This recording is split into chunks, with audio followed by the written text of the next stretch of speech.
welcome. You're watching an NDTV special. In a few weeks, the people of West Bengal go to the polls to decide their future.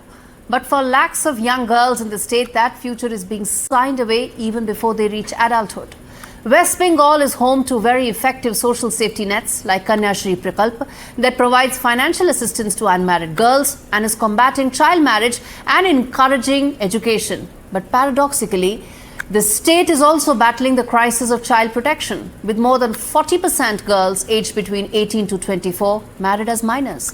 This is the latest National Family Health Survey. Now, over the next half an hour, we bring together representatives from 4 major political parties to ask what are their concrete plans to end child marriage in West Bengal? What do their manifestos promise? And how can those promises translate into actual change on ground? Most importantly, how can the efforts of these political parties in West Bengal contribute to the larger national goal of a Bal Vivah Mukt Bharat? We are joined by Sophia Khan of the TMC, Nikat Abbas of the Congress Party, Left leader Vivek Srivastava and Shatrapa of the BJP. Thank you so much, all of you, for joining us on this very special broadcast. Special focus being on the young girls in West Bengal and what is it that political parties feel that they can do to ensure that their futures are protected. And, I'm going to take this across the board, all of you, one by one to essentially put forth what do you think the party's manifesto is the core issue to essentially address the issue with regard to child marriage? And Nikat, let me start with you. What is the Congress party's manifesto saying to address this issue? Again, I am making that distinction because for the simple reason, minors cannot be treated like adults. Absolutely. So when you talk about child marriages, when you talk about young girls, their futures being signed off without their knowledge, it's a separate and a very big issue. Absolutely. What is the Congress party's plan to address this? And when we talk about child marriage, Gauri, we've mentioned it before that it is not only about talking girls alone. We are also talking about the boys who are being put through that. So it is about the minor kids. And yes, Congress party has always stood up for, being against the child marriage, and which is why the Congress party has got the Prohibition of the Child Marriage Act. It was us who got that. POXO Act was, gotten in the constitution in the world in our country by the Congress party. So manifesto is the starting point. And Shatrapa, let me ask you just that, in terms of, because manifesto is the political vision. And unless you have that clarity, nothing flows from there. Shatrapa, your thoughts on the BJP's plan, the political agenda to address the issue of child marriage with regard to West Bengal?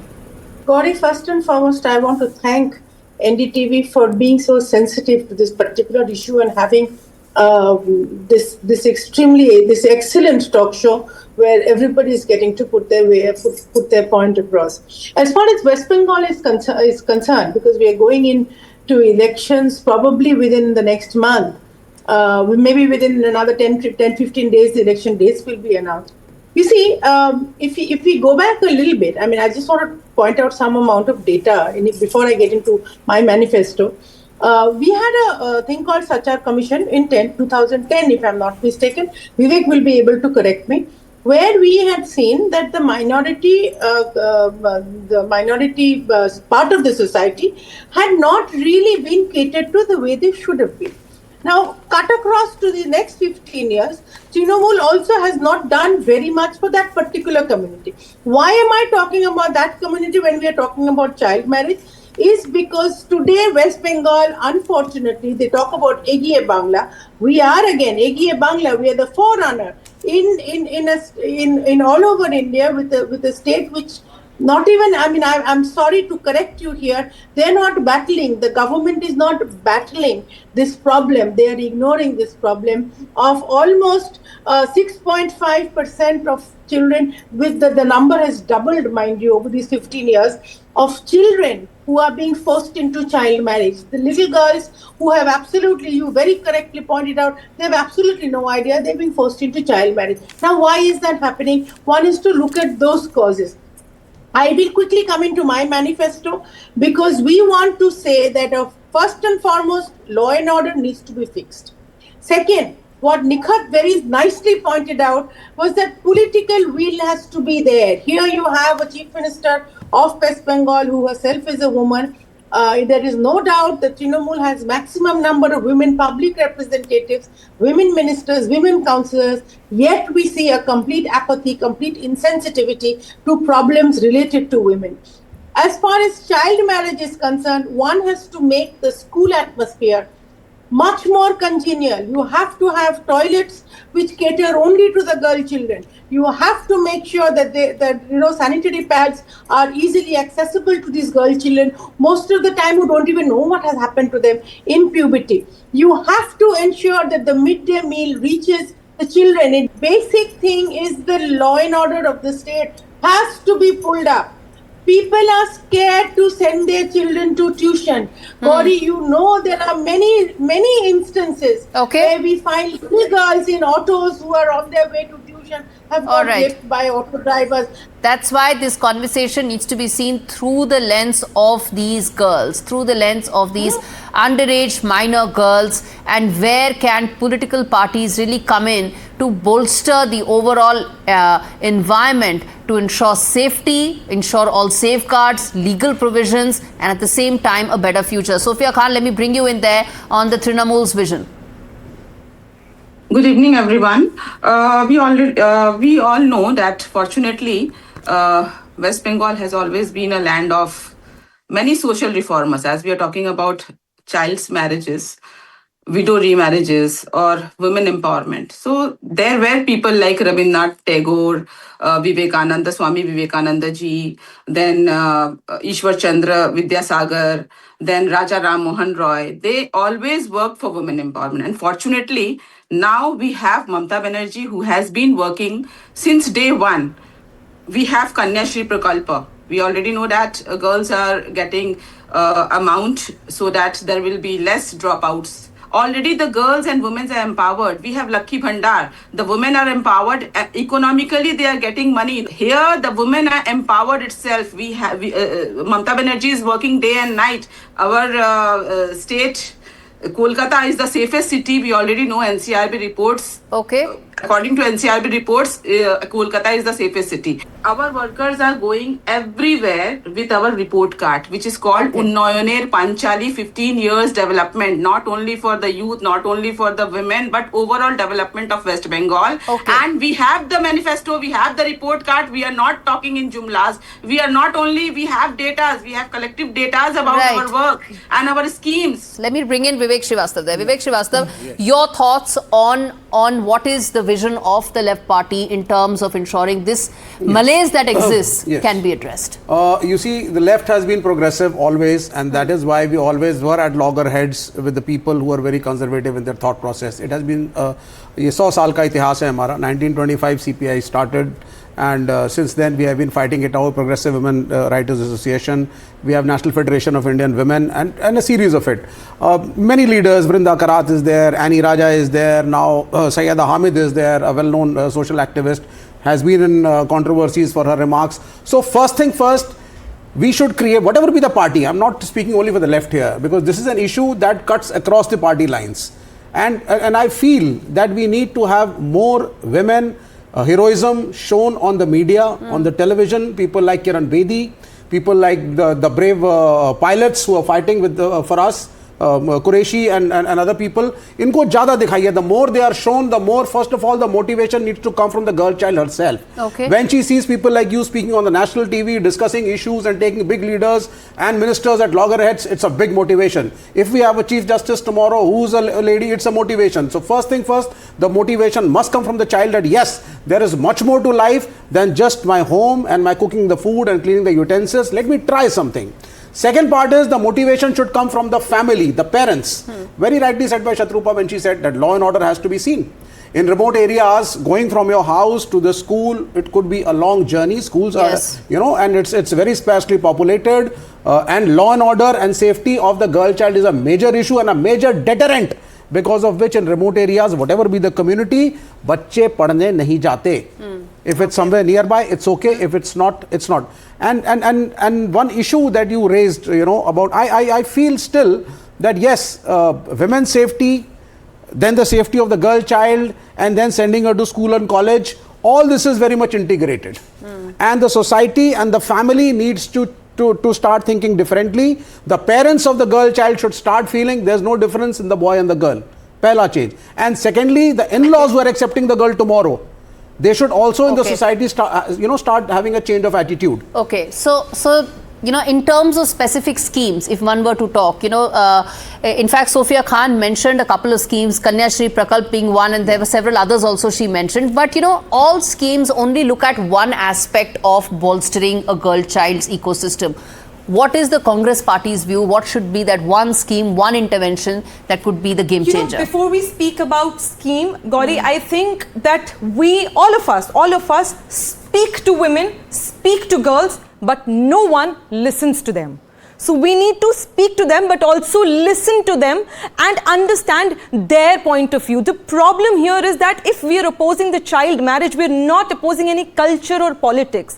What we are trying to do is not let those girls be robbed of their education, their health, their fundamental rights, their life. The problem at hand is to bring obviously the reform which can change the political view, the perspective of us as a political party towards the people of India, that what is our priority? Is it the vote right now, or is it actually upbringing, uplifting our females, our girl child, and also the children who are facing the child marriages, including the boys?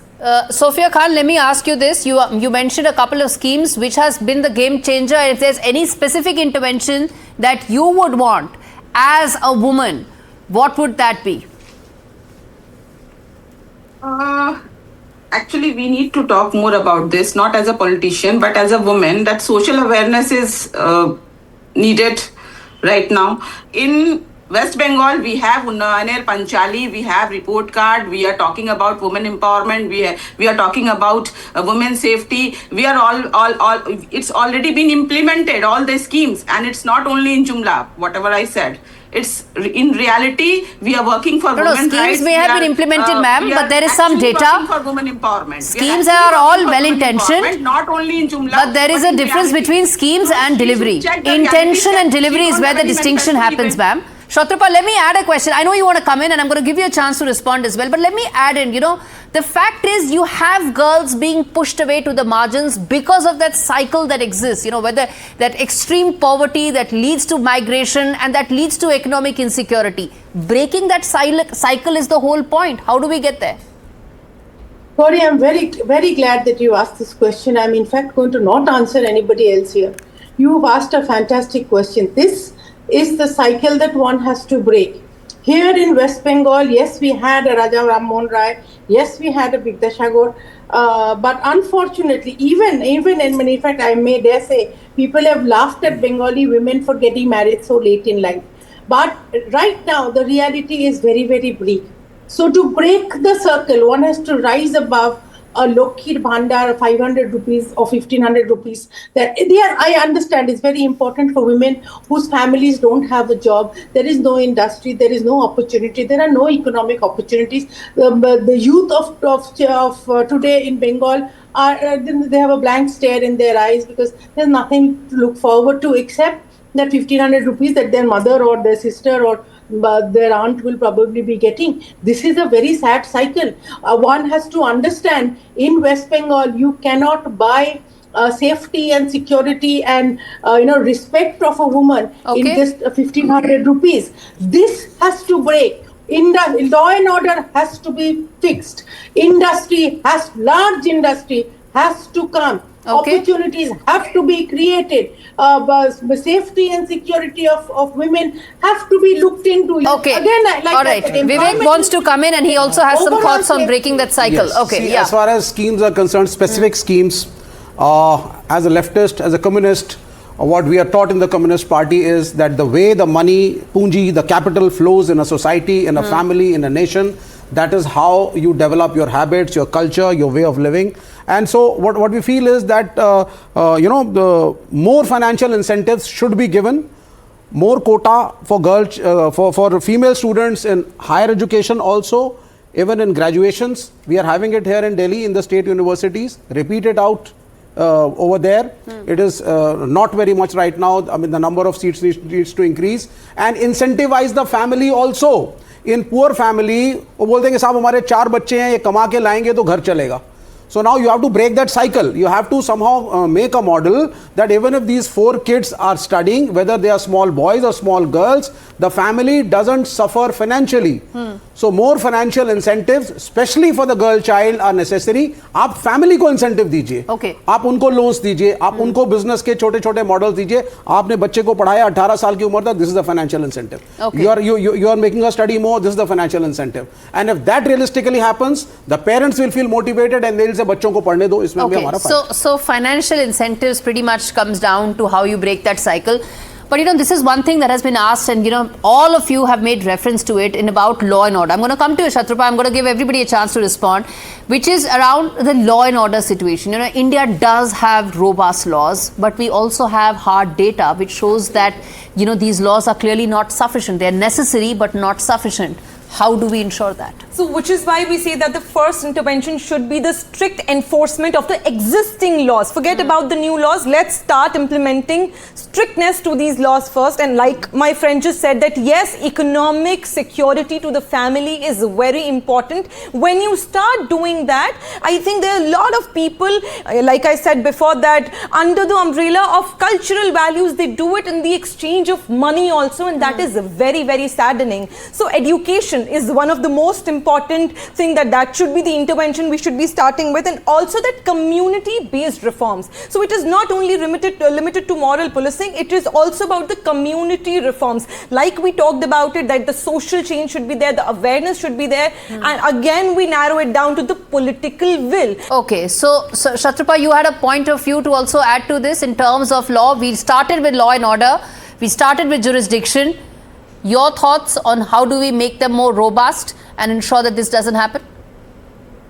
Yeah, before I come to the law and order issue, Vivek has been repeatedly talking about providing incentives to the family or to the women. There are many central schemes which already have incentives to women entrepreneurship. So if a woman is in business, but that is a much later thought. Today, right now, we are talking about child marriages and why it is hit such a high in West Bengal. So coming back to this, the first and foremost thing that has to be done is again pull up the socks of law and order in the state at large. We need to have the law is fine. There is a stringent law against children, injustice to children. The POCSO law, which Nika pointed out, definitely there is no. Congress was in power. Congress got it. We are not taking away any credit for that. But the point here is children need to be preserved. Children need to be protected mentally as well as on the road. You cannot have a child who is scared to go to school because there is no toilet there. So therefore, she'd much rather be at home. So what will the parents do with the child at home? Get her married up. At least she'll be safe with whatever husband they might get. So this is the problem. If you are going to provide education to school, it cannot be only bookish education. Toilet habits, a proper, clean, hygienic toilet. These are prerequisites to safety of children. Okay.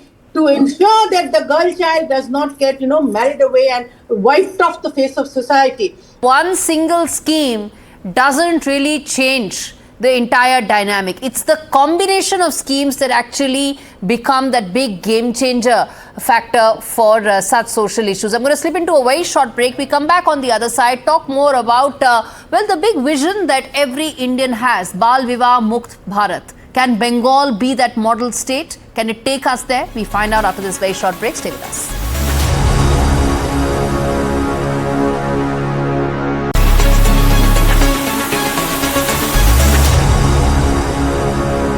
Welcome back. The big focus now is that contributing to a larger national vision, how can West Bengal emerge as a model state in the movement for a child marriage-free India? And Sophia Khan, let me start with you there. Quick answer.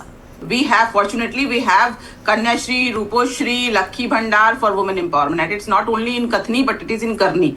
We already know that it's implemented for women empowerment, girls, child, and as our topic is child marriage, then already we have Kanya Shri Prakalpo since 2013, and the girls are getting those money. Overall, we should be having, a total structured change to the lifestyle of the woman child, Okay. the female child. I think that in an integrated manner is already there in our manifesto, which will come out in a few days.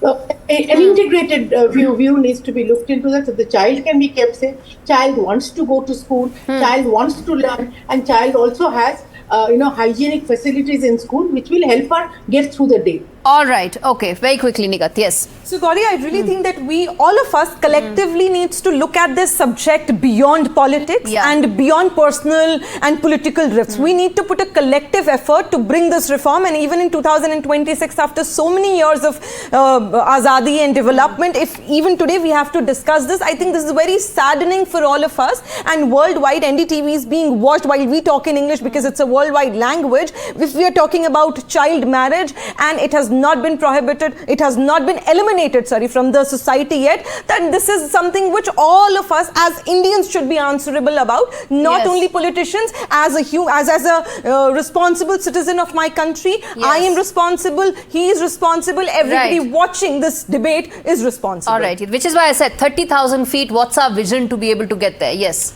All I'll simply add to whatever people have said, and everybody has, said a lot over here today. Can Bengal be the model state? Absolutely, yes. You can be the model state provided you have the will, and the will has to be use the media in two ways. Number one, show that if somebody is guilty, he is being punished. Ensure that if somebody is guilty, he is being punished so that the common citizen feels the law of the land prevails. If you have a state, if you have a country where girls, their parents feel, kuch bhi ho jaye sahab, suraksha to hai nahi, kya kare, sunwai to hai nahi, then you will never be able to achieve. So that is the first part. Secondly, as I'll again repeat, show more women achievers in the media daily, so that there is more awareness and people feel motivated. All right, I'm going to wrap this up. Thank you so much for joining me on this very special broadcast. At the end of the day, viewers, what needs to be kept in mind is it is issues like these that will actually take us to that developed nation status. Addressing these is at the very core, at the very foundation